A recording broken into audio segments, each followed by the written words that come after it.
Narsipatnam city క్లబ్లోని ఆదివారం యాదవ సంఘం నాయకులు ఓమి నరసింహారావు వంశీ మాస్టర్ సభ అధ్యక్షతన జరిగిన బహుజన పోరాట సభ కార్యక్రమానికి గాను ముఖ్య అతిథిగా హాజరయ్యారు. ఈ సందర్భంగా మాట్లాడుతూ తప్పు చేసిన వారిని కేసులు పెట్టి శిక్షలు విధించేలా తప్ప కేసులు పెట్టకుండా పోలీసు వ్యవస్థపైన ఒత్తిడి తేవడం సరికాదని అన్నారు. పోలీసులకు స్వేచ్ఛనిస్తే రాష్ట్రంలోని నేరాల సంఖ్య తగ్గుముఖం పడుతుందని చెప్పారు. పోలీస్ వ్యవస్థను తాను తప్పు పట్టట్లేదని, పోలీసులు కేసుల విషయంలోని నిష్పక్షపాతంగా వ్యవహరించాలని అన్నారు. అలా జరిగినప్పుడే రాష్ట్రంలోని నేరాలు అదుపులోకి వస్తాయంటూ హితవు పలికారు. అధికారాన్ని అడ్డం పెట్టుకుని అరాచక పాలన చేస్తే ప్రజలు ఏ విధమైన తీర్పునిస్తారో ఈ ఎన్నికల్లో చూశామని చెప్పారు. ప్రజలు ఓట్లు వేసి ఒక పార్టీని అధికారంలోకి తీసుకువస్తే ప్రభుత్వం అధికారంలోకి వచ్చాక కుల మతాలకు అతీతంగా ప్రజలకు రక్షణ కల్పించాల్సిన అవసరం ఎంతైనా ఉందని అన్నారు.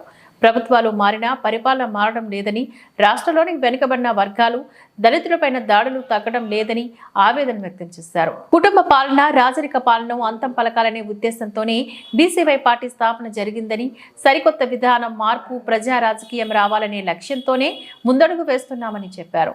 బీసీలపైన ఎటువంటి దాడులు, అఘాయిత్యాలు జరిగినా తమ పార్టీ అండగా ఉంటుంది అంటూ భరోసానిచ్చారు.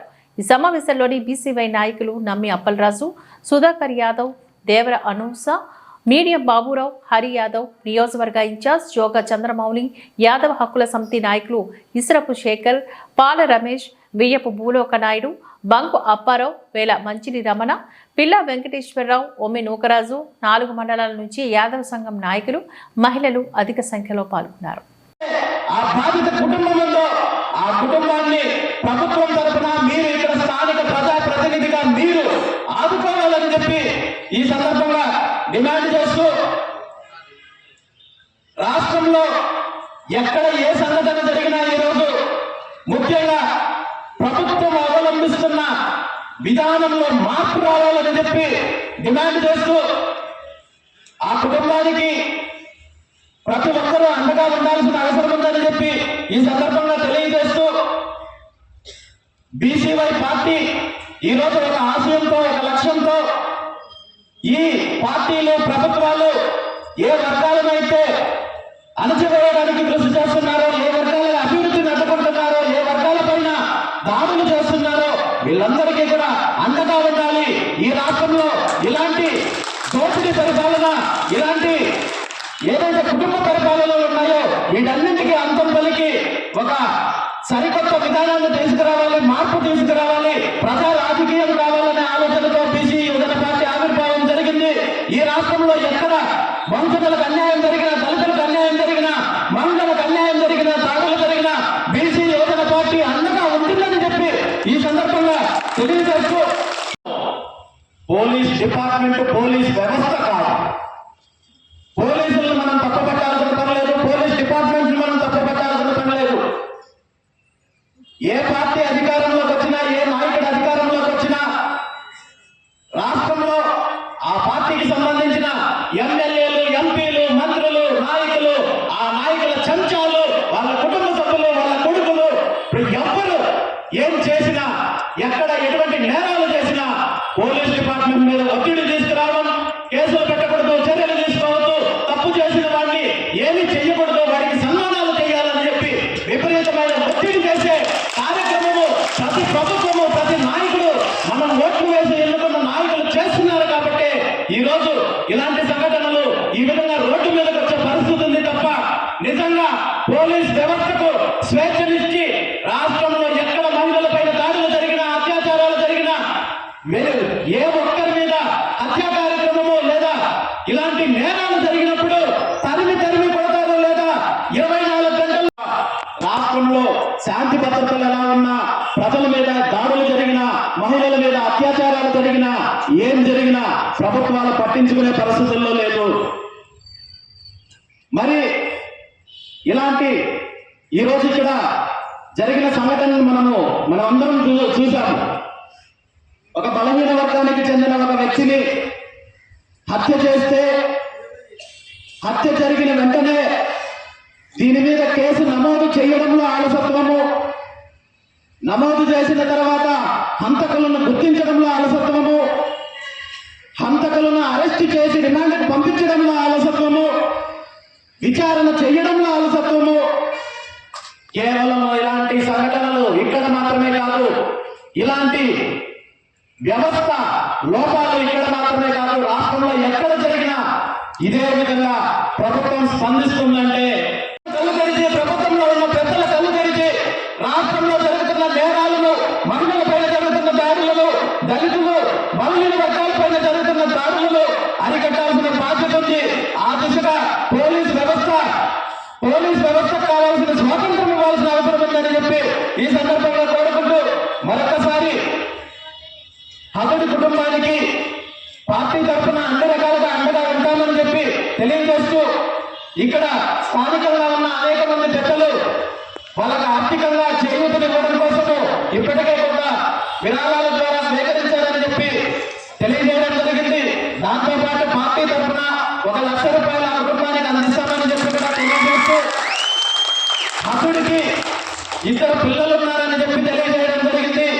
ఆ 2 పిల్లలకు సంబంధించిన చదువు పూర్తిగా చదివించే బాధ్యత కూడా బీసీవై పార్టీ తీసుకుంటుందని చెప్పి ఈ సందర్భంగా తెలియజేస్తూ, ఈ కార్యక్రమానికి నన్ను ఆహ్వానించిన పెద్దలందరికీ కూడా మరొకసారి ధన్యవాదాలు తెలియజేస్తూ సెలవు తీసుకుంటున్నాను. Thank you very much.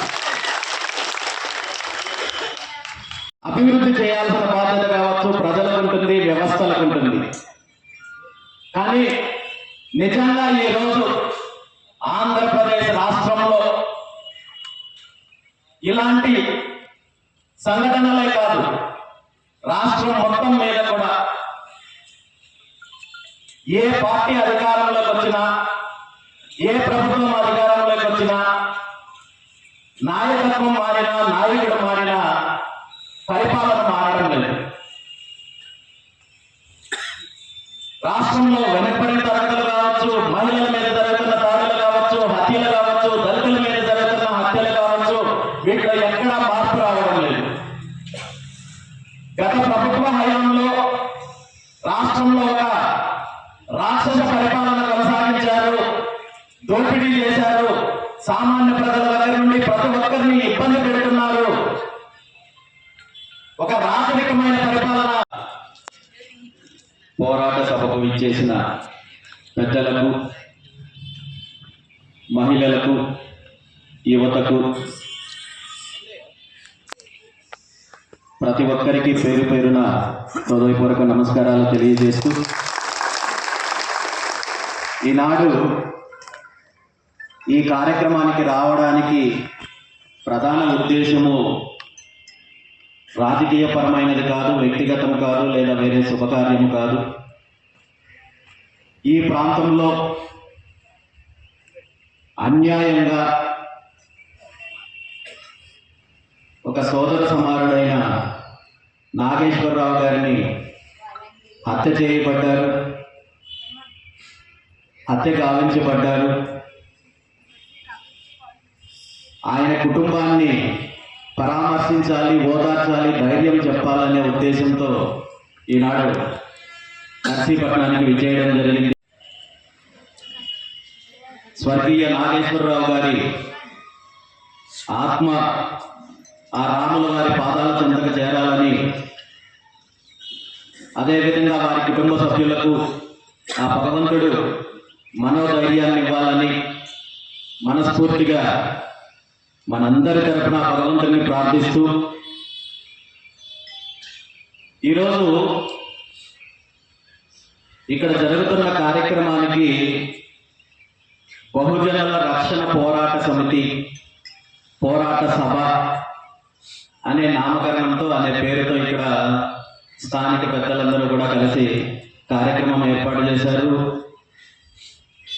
ఆయన ఆత్మకు శాంతి చేకూర్చాలని సంతాప సభలాగా ఇక్కడ కార్యక్రమం ఏర్పాటు చేశారు. కానీ బహుజనులకైనా, ఎవరికైనా, సామాన్య ప్రజలకైనా, ఏ వర్గానికి చెందిన వాళ్ళకైనా, మహిళలకైనా రక్షణ కల్పించాల్సిన బాధ్యత ఎవరిది? మనం ఇక్కడ బహుజనుల రక్షణ వేదిక అని మనము ఈరోజు ఇక్కడ ఒక వేదిక ఏర్పాటు చేసుకొని ఇక్కడ ఇంతమంది కలిసి మాట్లాడుకోవాల్సిన అవసరం ఎందుకు వచ్చింది? రాష్ట్ర ప్రజలకు, మహిళలకు, బహుజనులకు, ప్రతి ఒక్కరికి రక్షణ కల్పించాల్సిన బాధ్యత పోలీసు వ్యవస్థది, ప్రభుత్వానికి. అవునా కాదు? మనం ఓట్లు వేసి ఒక పార్టీని అధికారంలోకి తీసుకొని వచ్చి ఒక నాయకుడిని ముఖ్యమంత్రిగా, మంత్రులుగా, స్థానిక ప్రజాప్రతినిధులుగా ఎన్నుకుంటున్నామంటే మనకు కులాలకు అతీతంగా, మతాలకు అతీతంగా ప్రతి ఒక్కరికి కూడా రక్షణ కల్పించాల్సిన బాధ్యత కావచ్చు. దేశంలోనే మొన్న జరిగిన ఎన్నికల్లో కూటమి ప్రభుత్వానికి ప్రజలు ఓట్లు వేసి అధికారాన్ని ఇచ్చారు. కానీ కూటమి ప్రభుత్వం అధికారంలోకి వచ్చిన తర్వాత గత 6 నెలల కాలంలో తీసుకుంటే సుమారు 150 మందికి పైగా మహిళలపైన, చిన్నారులపైన అత్యాచారాలు, హత్యలు జరిగితే ఈ రాష్ట్రంలో ఎక్కడ రాజకీయ దాడులు జరిగినా, రాజకీయ హత్యలు జరిగినా, అందులో ముఖ్యంగా బలహీన వర్గాలకు సంబంధించిన వాళ్ళపైన దాడులు చేస్తుంటే, వాళ్ళ ఆస్తులు కొల్లగొడుతుంటే, వాళ్ళని హత్యలు చేస్తుంటే ఇప్పటి వరకు జరిగిన ఏ ఒక్క సంఘటన పైన ప్రభుత్వము కఠినంగా శిక్ష తీసి